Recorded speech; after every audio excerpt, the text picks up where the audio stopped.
Drupada and Drona, before they could ever figure out their importance in the war, they were friends. They were friends in the gurukula of a rishi called Bharadwaja. Bharadwaja is the father of Drona, and in his ashrama, these two children have learned together. If you understand the Gurukula system, it goes from year 8 all the way up to year 25 typically, which is the brahmacharya time, right? And if you're going to spend 17 years together, chances are you are going to become fast friends. Some of us are out of college for a while now, and we realize that the friendships that we made during college that we hoped will live for a lifetime, over time, we find our own roots. Once in a while, someone calls when they're getting married or they have a child, and then we celebrate with each other, and then our life continues in our own stead, right? This is what happened. They had made promises to each other that they will be friends forever.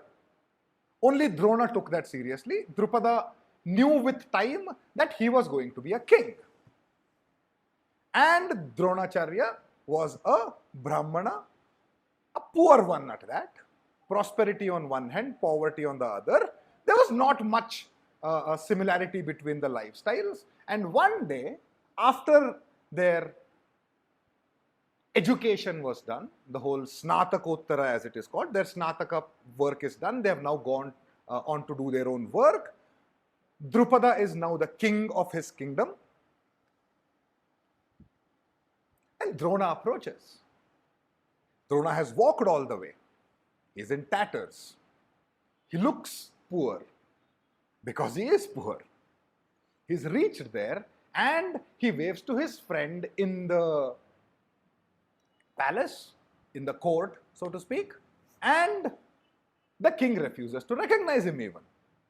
There is a parallel story, if you can remember, that happened with another brahmana and another king. The story of Krishna and Sudama.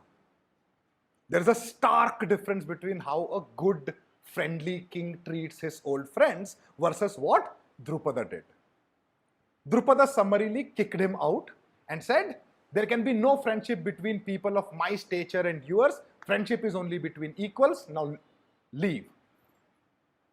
The one thing that stays in Drona's mind is that friendship is between equals. He goes to Parshurama, learns all there is to learn in the Dhanurvidya, goes on to become a teacher, teaches a bunch of kids, 105 of them, 100 Kauravas and 5 Pandavas. And as Guru Dakshina, when their education is over, he says, I don't want your money, I don't want your riches, which is kind of dumb if you think about it. He should have taken some. He was pretty poor.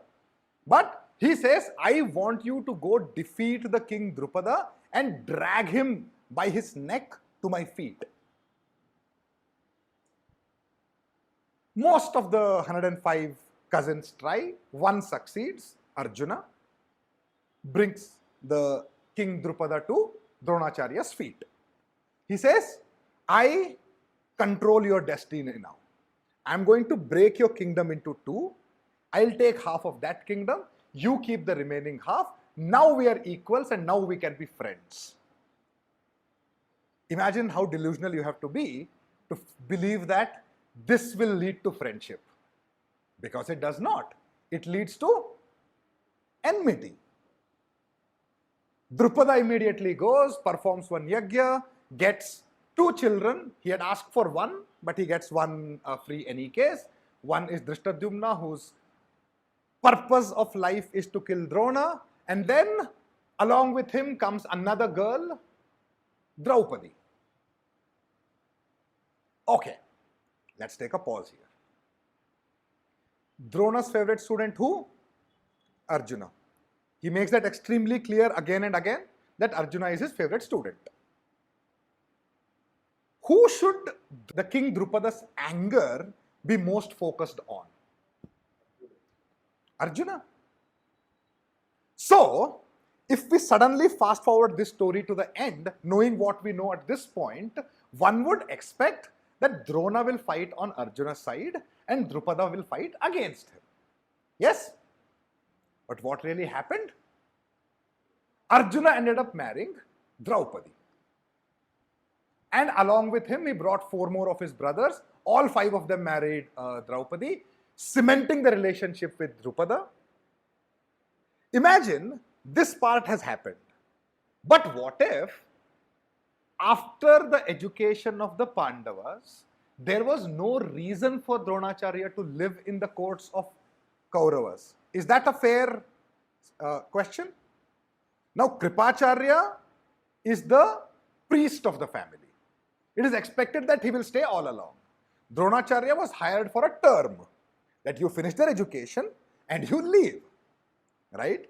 He's got a bit of a separation anxiety. You've seen it already once and you're seeing it again now, that he does not leave.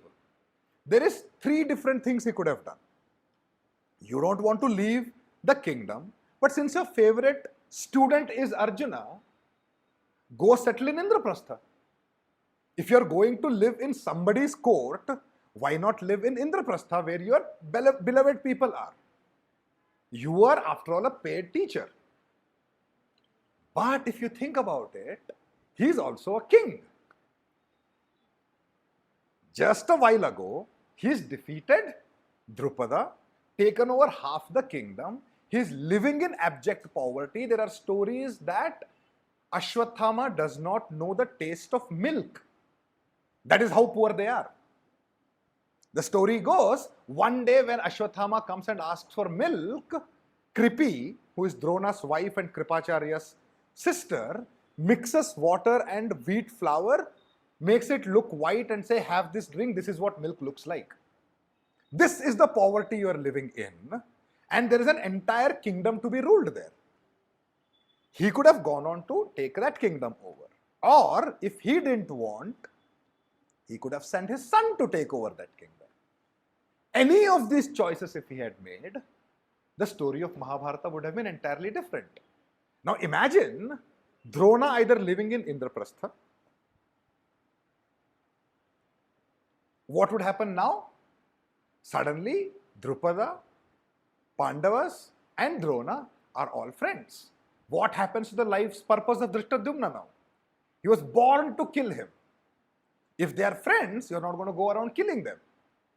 There is something called a self-fulfilling prophecy, right? If Kamsa had decided not to kill those 7, 8 children born to his sister and instead been a loving uncle, there was no reason for Krishna to come and kill him. In creating the enmity, he sowed the seeds of his own death. So all of these people driven by destiny are making choices which are all leading towards that one destination of the Mahabharata war. Drupada has made his choice. Drona has made his choice. And they are now ready to fight the final battle. The battle ensues. Without going into too much details, for 18 days the battle goes on. For the first 10 days, Bhishma is the commander. Then Bhishma falls, as good as dead, but not really dead. Dronacharya takes over the commandership and for good measure ends up killing Drupada. Drupada died not getting the satisfaction of watching his prophecy being fulfilled that his son will kill Drona. His son will eventually, in a day or two. But when Drupada died, he did not know his deepest desire was fulfilled or not.